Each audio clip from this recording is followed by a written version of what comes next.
Hey, welcome to my channel. Riddle here. I wanted to do a quick video for artists.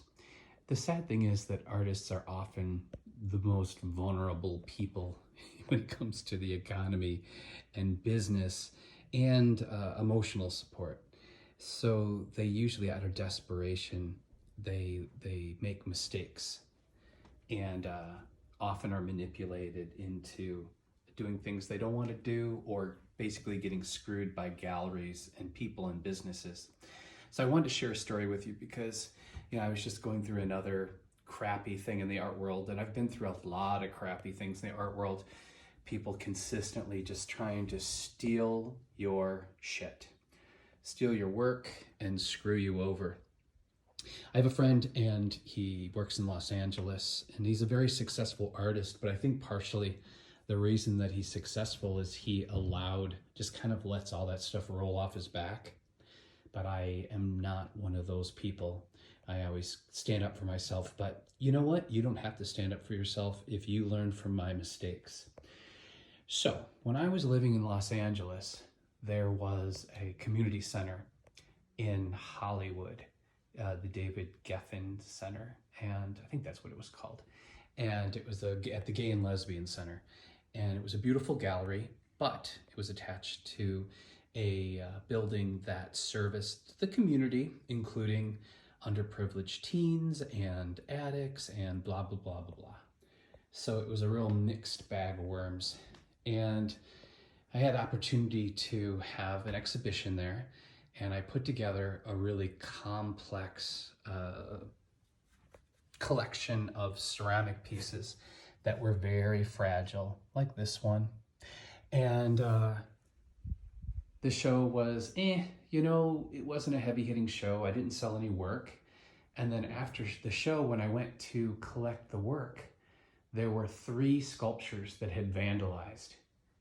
Yes, people literally ripped pieces off of the sculpture and took them home with them. So when I approached the gallery and asked them, what are you going to do about this? Because most professional galleries have insurances that take care of these things, that cover these things. They basically told me no, that wasn't in place, and the options that they gave me were ridiculous. All the options, none of them covered replacing my work or paying for the broken work because of their lack of security. So many, many years later, I was talking to my friend the other day, and my friend said to me, yeah, you made all that trouble at that gallery, and now they never asked me to show there again. And I wanted to say to him, do you really want to show at a gallery that treats artists with such little respect and doesn't have those basic professional things in place?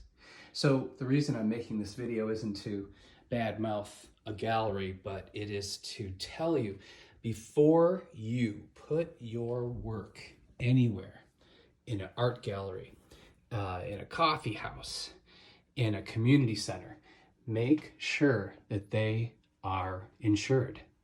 Because, like my mother always said, expect the worst and hope for the best and everything will be okay. But work gets stolen all of the time. Work gets stolen all of the time. Work gets broken all the time. Buildings burn down. Catastrophes happen. And you'll lose your work. And as you know, it's hours and hours and weeks and months, and it's a commodity, and it's also heartbreaking. It's heartbreaking to take a loss, but it's even more heartbreaking to see how people act when money's involved. And in general, people will not look out for your best interests. So once again, artists, if you're going to show at a gallery, don't take for granted that they have insurance, security, and those things in place. And if you have very valuable, fragile work, like I did, example A, you may not want to show at those places. It may not be worth the risk if you can't work something out beforehand, before your work is there. And never be afraid of losing an opportunity, because reputable galleries and things that are actual opportunities don't come with strings attached. And that's it. Thank you for coming to my channel and giving me 5 minutes and 5 seconds of your life. Bye for now.